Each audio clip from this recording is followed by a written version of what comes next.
अब तक 9 राज्यों केरल, हरियाणा, मध्य प्रदेश, महाराष्ट्र, छत्तीसगढ़, उत्तराखंड, गुजरात, उत्तर प्रदेश और पंजाब के पोल्ट्री परिंदों में बर्ड फ्लू पाया गया है। 12 राज्यों में इस बीमारी के कौवों और प्रवासी पक्षियों जैसे अन्य परिंदों में होने की पुष्टि हुई है। इस बीच कानपुर के चिड़ियाघर में एक मोर भी मरा हुआ मिला है। हालांकि पशु चिकित्सक मोर की मौत सर्दी लगना मान रहे हैं। उनका मानना है कि पारा गिरने के कारण मोर की मौत हुई है। फिर भी मृत मोर को बर्ड फ्लू की जांच के लिए भोपाल भेजा गया है। नेशनल ग्रीन ट्रिब्यूनल ने यमुना नदी की देखरेख के लिए गठित समिति को गुरुवार को भंग कर दिया। समिति की रिपोर्ट से ये पता चला है कि प्रदूषण के प्रमुख कारक जैसे कि गंदे नालियों का पानी और फैक्ट्रियों की गंदगी पर रोकथाम के लिए जरूरी कदम नहीं उठाए गए हैं। एनजीटी राष्ट्रीय राजधानी क्षेत्र के सभी राज्यों को इस मामले में निर्देश जारी कर दिए हैं।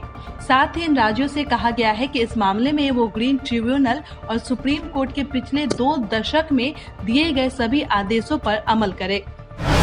भारत और फ्रांस पर्यावरण संरक्षण तथा जलवायु परिवर्तन के क्षेत्र में मिलकर काम करेंगे। पर्यावरण, वन एवं जलवायु परिवर्तन मंत्री प्रकाश जावड़ेकर और फ्रांस की पारिस्थितिकीय परिवर्तन मंत्री बारबरा पोम्पलिन ने गुरुवार को भारत फ्रांस वर्ष की शुरुआत की।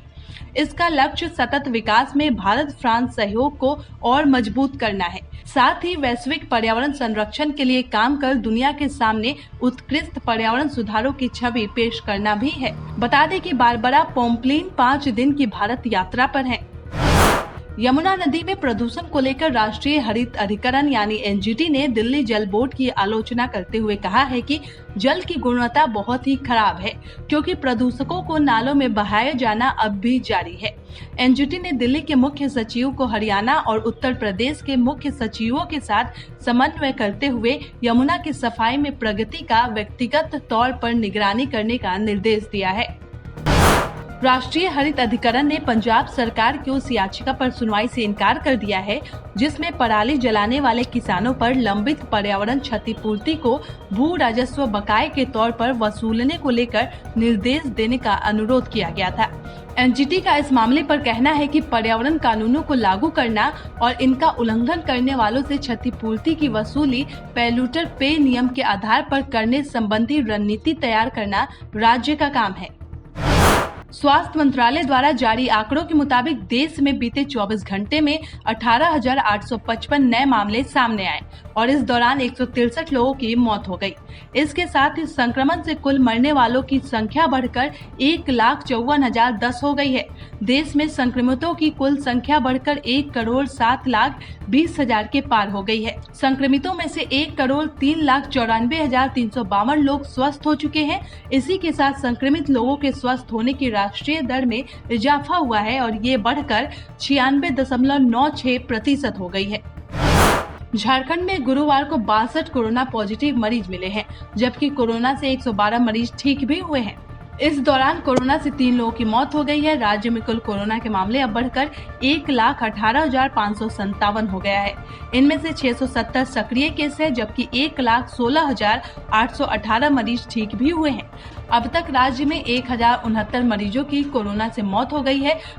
वहीं झारखंड में कोरोना की रिकवरी रेट 98.53% है।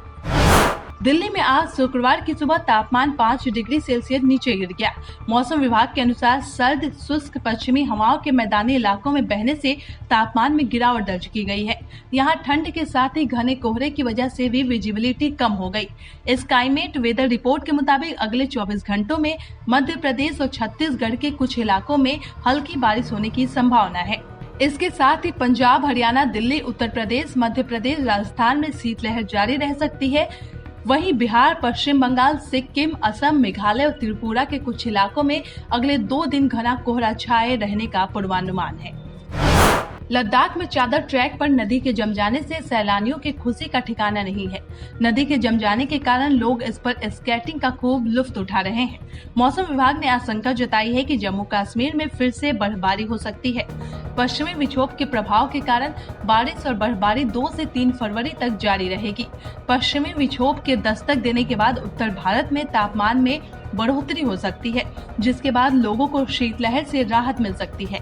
वहीं मौसम विभाग ने हिमाचल प्रदेश के ऊंचाई वाले क्षेत्रों में अगले 2 दिन में बर्फबारी होने के आसार जताए हैं। झारखंड के कई इलाकों में आज सुबह से गर्जन के साथ बारिश देखने को मिल रही है। बारिश के कारण ठंड फिर से बढ़ गई है। पिछले 24 घंटों के दौरान राज्य के कई हिस्सों में हल्की दर्जे की बारिश हुई। सबसे अधिक बारिश लोहरदगा में 8 मिलीमीटर दर्ज की गई, जबकि सबसे अधिकतम तापमान 28.4 डिग्री चाईबासा में और सबसे कम 7.7 डिग्री सेल्सियस गिरिडीह में तापमान रिकॉर्ड किया गया। रांची का न्यूनतम तापमान 12.5 डिग्री सेल्सियस रहा। भारतीय मौसम विभाग के अनुसार 30 जनवरी को भी आसमान बादलों से घिरा रहेगा और बारिश होने की संभावना जताई गई है। राज्य में बारिश के बाद ठंड बढ़ने के भी आसार जताए गए हैं। सब्सक्राइब करें पर्यावरण पोस्ट।